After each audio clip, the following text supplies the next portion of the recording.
Hello, you're listening to Rot-Weiss-Rot REPORT, the podcast for people who live and work in Austria. Every week, we bring you the main stories briefly and clearly so you can stay on top of the important changes affecting your work, your documents, and your everyday life. Coming up in today's edition, Chancellor Christian Stocker made an ill-judged remark and triggered a major scandal. Installing air conditioning in Austrian homes is set to become easier. We explain exactly what is changing and when. Unemployment is rising, yet employers still cannot find electricians, mechanics, construction workers, and doctors. We explain this Austrian paradox. Oberösterreich is changing the rules for language courses. From now on, people who skip classes may have their Sozialhilfe reduced. People in Wien have been warned about rogue taxi drivers. We explain how to avoid paying 85 euros for a journey that normally costs around 30. All that and much more coming up in just a moment. We begin with last week's major political scandal. Federal Chancellor Christian Stocker was meeting residents of Salzburg during a tour of the country. One woman asked how the state intended to support mothers, particularly women raising children on their own. She pointed out that women spend, on average, around 96 hours a week on unpaid childcare. In response, the Chancellor said he would not regard childcare as work. In his view, family means taking responsibility for one another and being willing to do things without expecting payment. Perhaps Stocker meant that relationships with children cannot be reduced to a balance sheet. But what it sounded like was that the daily business of feeding, cleaning, caring for the sick, teaching, getting up at night, and organizing an entire family life somehow does not count as work. The reaction in Austria was immediate. The Chancellor was criticized not only by opposition parties, but also by representatives of the governing coalition, trade unions, women's organizations, and bloggers. All the more so because a recent study by the ministry responsible for women's affairs found that around 65% of all unpaid work in Austria is still done by women. So the debate was about more than one badly chosen phrase. Once again, it showed that loving one's family does not erase the economic value of the time a person spends providing care. Stocker had to explain that his wording had simply been unfortunate and apologize. After criticism from all sides, the Chancellor said that child care is work too, and that women perform an extraordinarily important role. At the same time, he did not abandon his view that a family is not a business and should not be measured solely in money. Few would argue with that. The problem lay elsewhere. Work does not cease to be work simply because it is done with love and without a salary. The political lesson of the week is simple. Before telling mothers what they receive from their families, it is worth calculating how much their families receive from them every single day.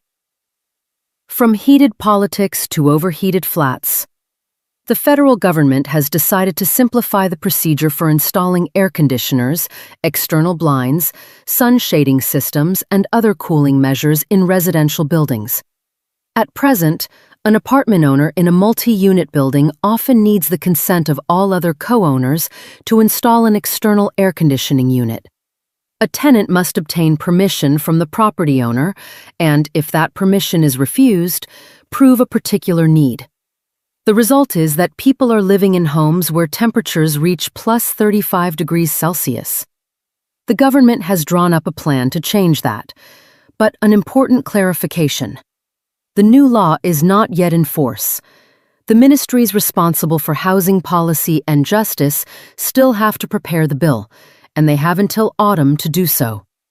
Until it is passed, installing an external unit without the necessary approvals is not advisable. A bill for dismantling it will cool you down much faster than the air conditioner. Separate measures are being prepared for schools. Shading windows, protective films, greening school grounds, and, during extreme heat, the option of postponing tests, changing physical education lessons, or ending classes earlier.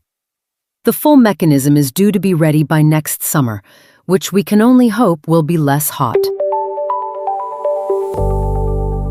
And while we are on the subject of extreme heat, last week brought some worrying medical news. In central Oberösterreich, particularly around Linz, at least 14 cases of legionellosis were recorded within 2 weeks. Some patients were admitted to intensive care with severe pneumonia.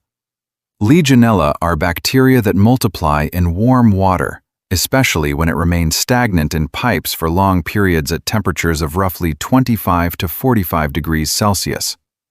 Precisely the sort of conditions Austria has experienced this summer. Infection can occur simply by inhaling tiny droplets of contaminated water, for example in the shower, in a hot tub, near a humidifier, or around a large water-based cooling system. The disease, however, is not usually transmitted from person to person. This is also a good moment to dispel a myth that immediately began circulating on social media. An ordinary domestic split-system air conditioner, which simply cools the air and does not spray water, is not a source of transmission for this disease. Systems in which water stands still, however, can pose a risk. That is why, after a long absence from home, people are advised, for example, to run the shower water and let it flush through, clean shower heads regularly, and regularly clean the boiler and ventilation systems. If, after contact with water, you develop a high fever, a severe cough, or difficulty breathing, especially if you are elderly or have a chronic illness, you should seek medical advice. So there is no need to fear the air conditioner. Warm water that has been sitting in the pipes for weeks, on the other hand, is best not treated as a home spa. Our next story concerns air passengers. Austrian Airlines ended the first half of the year with a loss of around 94 million euros, and that is before interest and taxes. That is roughly 50 million euros worse than in the same period last year. The company attributes the decline to a sharp rise in aviation fuel prices because of the war with Iran, the forced cancellation of some flights, and high costs. At the same time, passenger numbers increased and revenue exceeded 1.2 billion euros. In other words, the planes are not empty, but a full flight does not necessarily make money if fuel and operating costs are rising faster than ticket prices. The first consequences of the crisis are already visible on the departure boards. The route between Wien and Graz will be discontinued when the winter timetable begins. The airline says the route is loss-making because almost all passengers used the flight only to connect in Wien. For now, services from Graz to München, Frankfurt, and Zurich will remain, while the frequency of some Eurowings flights will increase. Flights from Wien to Tbilisi, Reykjavik, and Porto will be temporarily suspended, and some late services, including to Klagenfurt, Warsaw, Krakow, and Copenhagen, will be reduced. If you already have a ticket for the winter season, check the messages from your carrier and review your itinerary. Despite the half-year loss, the airline still expects to finish the year in profit. Now for a story that could save you some money. A new federal support program for home energy management systems has come into effect in Austria.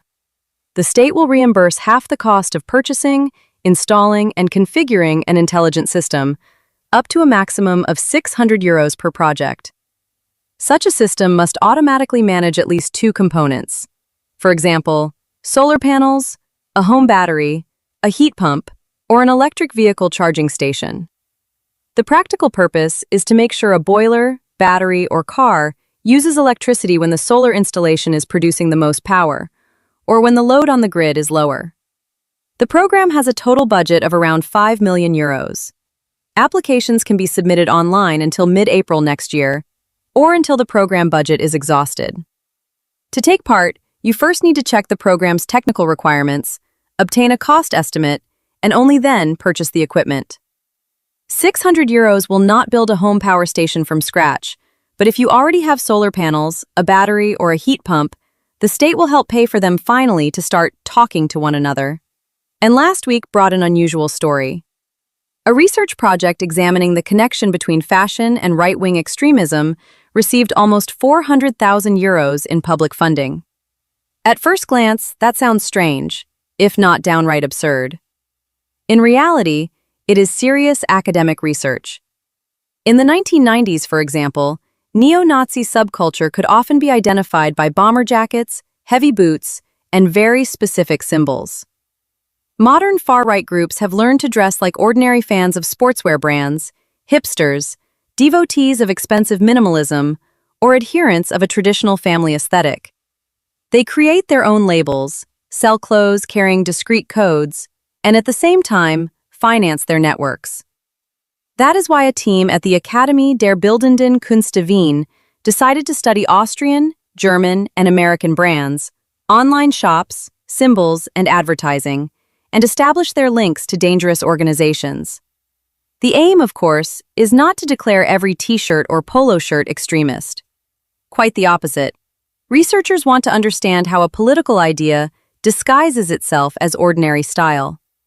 The planned outputs include research, a public map of brands and networks, a book, podcasts, and materials for civil society organizations. Whether this is worth the money is a legitimate subject for public debate. But the substance is certainly more complicated than the popular headline. The state is checking polo shirts for Nazism, circulated by some media outlets. Those were all the main stories from last week. Next, we turn to money, new rules for migrants, and news from across the country. We begin with the labor market, where a peculiar situation has emerged. On the one hand, the number of unemployed people is rising. On the other, businesses are desperately short of staff. In July, 364,000 people were either unemployed or attending courses through the Employment Service, pushing the unemployment rate to almost 7%. The figures have been rising for more than 3 consecutive years, and Arbeitsmarktservice attributes this to economic stagnation. Consumers are buying less, energy and staffing are expensive, and both businesses and households are wary of spending more than necessary. Unemployment has risen particularly sharply among women, while among men it has actually fallen slightly. The central paradox is that employers themselves are looking for tens of thousands of workers. There are around 80,000 vacancies on the official employment exchange alone, while almost 169,000 vacancies are advertised online in total. Electricians, car mechanics, technicians, construction workers, and doctors are in particularly short supply. The jobs exist, but candidates and employers often fail to find one another because their specialisms do not match, German language skills are insufficient, or they simply live in different regions. A similar problem affects vocational training for young people, Lehrstelle, when companies in one city are looking for apprentices while teenagers elsewhere cannot find an available place. For anyone looking for work in Austria, the conclusion is straightforward.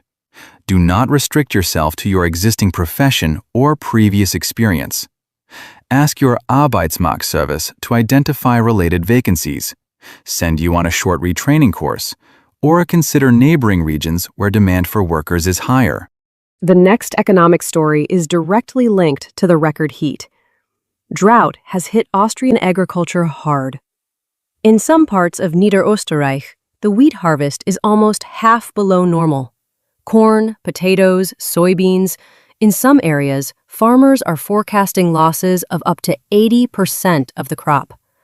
Alpine pastures are short of water and fodder, so in some places, livestock has to be brought back to farms earlier than usual.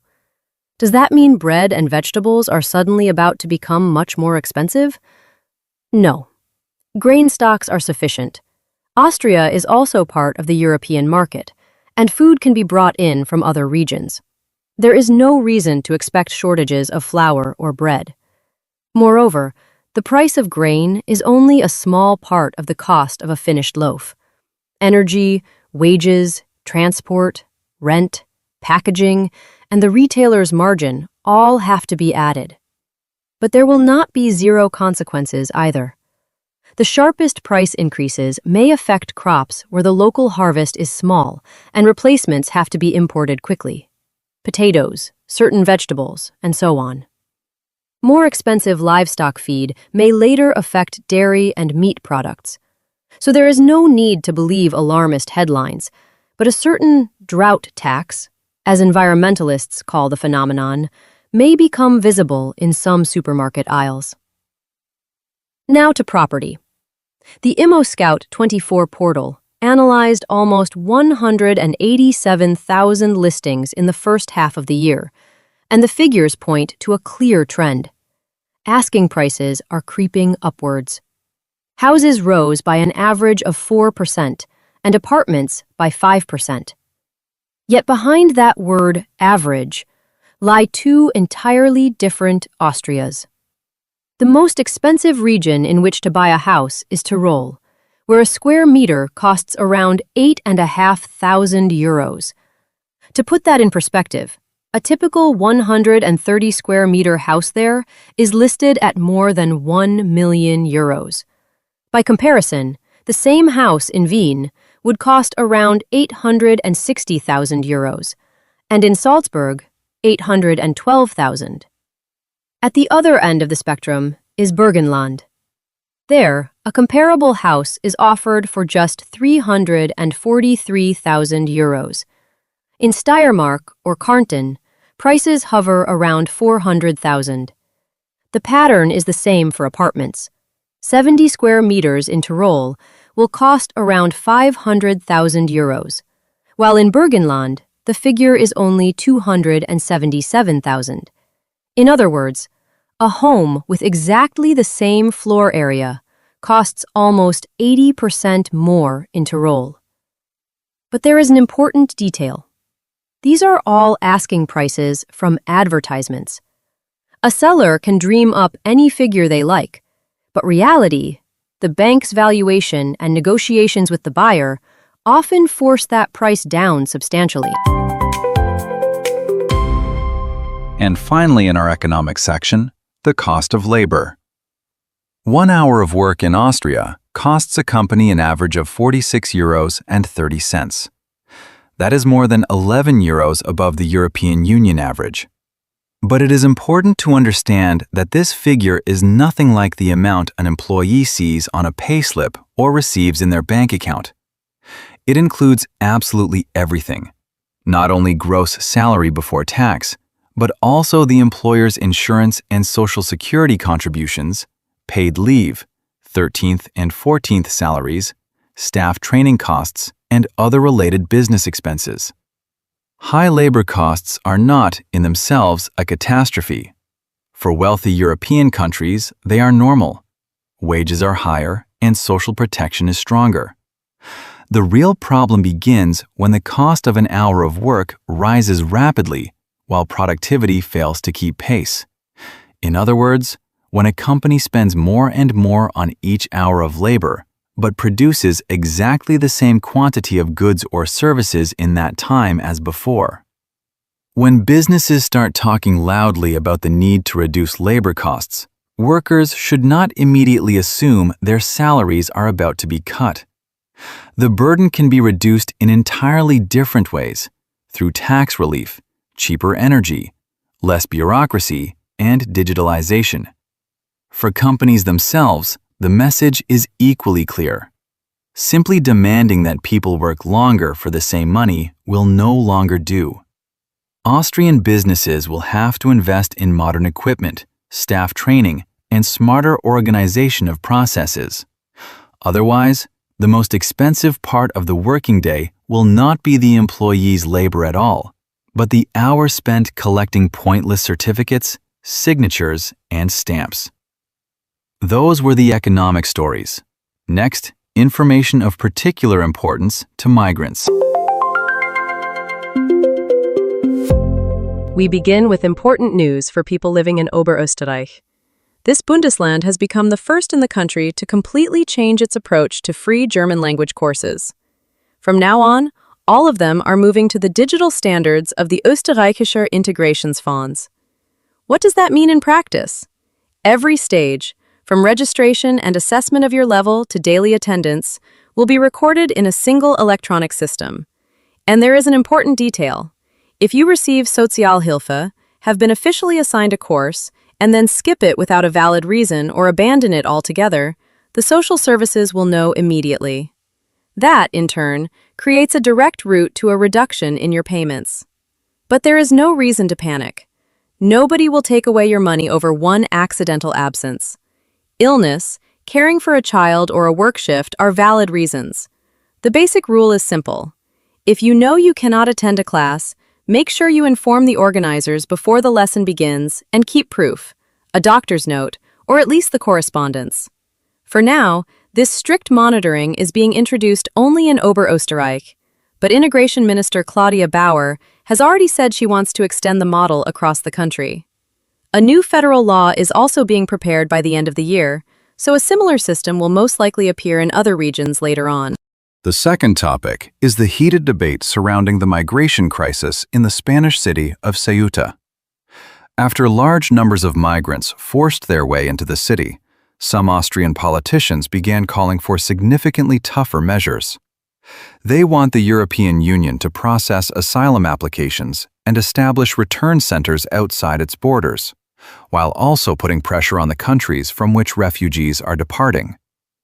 Austrian experts, however, are urging people not to be driven by emotion. First, most of those involved in the crossing have already been returned to Morocco. Second, Ceuta is not part of the Schengen area at all, so there is simply no automatic route from there into Austria. And most importantly for our listeners, if you already live legally in Austria, this political dispute will not affect you. No changes are planned to your residence permits, right to work, studies, or temporary protection. The discussion concerns only the protection of the European Union's external borders. And finally, some useful information for those who have not yet been on holiday and are about to set off by car. Ahead of the peak summer travel period, Austrian police decided to remind drivers of several basic rules that are most often forgotten in hot weather. We begin with the perennial question: flip-flops and sandals behind the wheel. Austria has no law explicitly banning driving in summer footwear or barefoot, but there is one iron rule. The driver must remain in full control of the vehicle. If a slippery sole prevents you from braking in time, an ordinary holiday journey can end in court proceedings and an insurer refusing to cover the damage. The practical solution is simple. Keep a pair of closed shoes in the car, and never leave removed flip-flops under your feet where they could slide beneath a pedal. Police also issued reminders about other small details that can ruin a holiday. If, for example, you speed through a puddle and soak pedestrians, that counts as an offense because you must choose a speed that does not cause harm to others. The same applies to luggage. Suitcases and bags must be properly secured because items that block your view or fly through the cabin under heavy braking can easily result in a fine. And do not forget the phone. Holding it in your hand is prohibited even when you are merely checking the route at a red light. At the same time, there is no need to be frightened by internet myths about supposedly outrageous fines of 6,000 euros, because Austrian rules are actually quite logical: an attentive driver, secured luggage, and a vehicle under control. After all, a real holiday begins not when you put on your flip-flops, but when everyone arrives safe and sound. Wien police, together with representatives of official taxi services, have warned tourists and residents of the capital about unscrupulous drivers near Wien Hauptbahnhof. The calculation is simple. The passenger does not know the local rules, so the driver refuses to switch on the meter, quotes an invented fixed price, or simply refuses the trip if the route is short and unlikely to bring in much money. One Wien resident said she was asked to pay €85 for a journey from the station to Grinsing. Such a trip normally costs around €30, so she was being quoted almost 3 times the usual fare. When she asked for the meter to be switched on, several drivers simply refused to take her. Officially, the excuse was supposedly too many suitcases. In reality, it appears the problem was not the luggage, but the passenger's unwillingness to overpay. So here is the key rule. If you get into a taxi at an official rank within Wien, the driver must switch on the meter, and the fare is calculated according to the city tariff. A fixed price is possible if the car was booked in advance by phone or through an app. Even then, it should not differ from the normal fare by more than roughly 15 to 20%. You also have the right to choose any car at the rank yourself. You do not have to get into the vehicle indicated by some unofficial tout. Before getting in, ask whether the meter will be switched on, photograph the car's number, and after the journey, always demand a receipt. If the driver quotes an obviously inflated price, refuses to use the meter, or behaves aggressively, it is better not to get in. Book an official taxi, Uber, or Bolt through an app. The route and the estimated fare will remain recorded in the system. If you are threatened, call the police immediately. €85 is better spent on dinner than on a station taxi that has suddenly decided it is a private jet. One more story from Wien, this time from Flughafen Wien-Schwedt. It has been a month since the airport's new hand luggage screening system became fully operational. 35 modern CT scanners, costing a total of around €25 million, have been installed in the terminals. The new equipment creates a volumetric 3-dimensional image of the contents of a bag. Security staff can inspect objects from different angles, so passengers no longer need to remove laptops, phones, and other electronics and place them in separate trays. Restrictions on liquids have also been relaxed. Containers of up to 2 liters can remain in hand luggage. As a result, screening has become easier and queues shorter. Even at the height of the summer season, when more than 100,000 passengers pass through the airport each day. Even €25 million worth of technology, however, can occasionally be defeated by an ordinary banana. The new scanners regularly send bags for additional checks because of entirely innocent objects. Decks of Uno cards, traditional Austrian playing cards, thick books, tightly packed food, and yes, bananas have all attracted suspicion. The reason is that dense organic materials and multiple layers of paper can appear ambiguous in a 3-dimensional image. The scanner is not claiming that the banana is dangerous. It simply cannot determine exactly what it is seeing, so it asks a human to check again. Staff then have to open the bag and inspect the item by hand. Better to spend an extra minute on that than to teach the system to be excessively trusting. And an important reminder for anyone flying on holiday. The new rules apply specifically when departing from Wien. The airport you return from may still use older scanners and retain the familiar limit of 100 milliliters per container. So before your return flight, make sure you check the local requirements. Otherwise, a large bottle of perfume or a cream that left Wien without difficulty may end up staying on holiday longer than you do. At Vordere Langbadsee, Hintere Langbadsee, and Offensee in Oberösterreich, stand-up paddleboards, inflatable boats, and other large water sports equipment have been banned. The reason is the threat posed by the invasive mollusk Quaggamuschel. It has not yet been detected in these 3 lakes, and the ban is intended to help keep them free of it.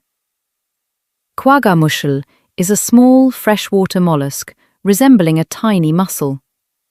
It attaches itself to boats, paddles, surfboards, and fishing equipment, or remains on them in the form of almost invisible larvae. If wet equipment is taken straight from one lake and used in another, the mollusk travels with it. The problem already affects several Bundesländer. In Vorarlberg, Quaggamuschel has spread through the Bodensee. In Oberösterreich, it has been found in Attersee, Transee, Mondsee, and the Feldkirchen lakes. In Salzburg, it is present in Wolfgangsee and Obertrummersee. In Kärnten, it has been found in Wörthersee, Keutschachar See, Ossiacher See, Millstätter See, and Weißensee. It is also present in Alte Donau in Wien. The situation is particularly serious in Traunsee, where the total weight of these mollusks is already estimated at more than 10 tons. Quaggamuschel reproduces extraordinarily quickly. A single female can lay up to 1 million eggs a year. The mollusks carpet the lake bed, take food away from native species, clog pipes and filters, and encrust boat hulls. Their sharp shells can also easily cut people's feet near the shore. To prevent the mollusk from spreading further, boats, paddleboards, paddles, and fishing equipment should be washed with hot water after every lake, completely drained, and then dried for at least 4 days. The rule is simple: wash and dry first, and only then move on to the next lake. Otherwise, your board may carry an unwanted passenger capable of changing an entire ecosystem within a few years. Meanwhile, residents of Tyrol were woken by a magnitude 3.5 earthquake. The epicenter was near Hall in Tyrol, east of Innsbruck. The tremor was felt throughout the Inntal. Furniture shook in homes and glass rattled. Fortunately, there was no serious damage and no injuries. Earthquakes occur regularly in this region because the Inntal is one of Austria's most seismically active areas. Most tremors are weak and cause no damage. A magnitude 3.5 earthquake is clearly perceptible, but it does not usually pose a danger to modern buildings. And briefly, what should you do if the ground shakes again? If you are indoors, do not run outside, do not head for the stairs, and do not use the lift. Move away from windows and take shelter under a sturdy table. If you are outside, keep away from buildings, balconies, trees, and power lines. After a strong tremor, check for damage, gas leaks, or fire, and be prepared for aftershocks. Those are the recommendations of the Austrian Civil Protection Service. Our next story concerns both Tyrol and Wien. Prosecutors in the capital have opened an investigation into Nestlé, while prosecutors in Innsbruck are investigating Danone.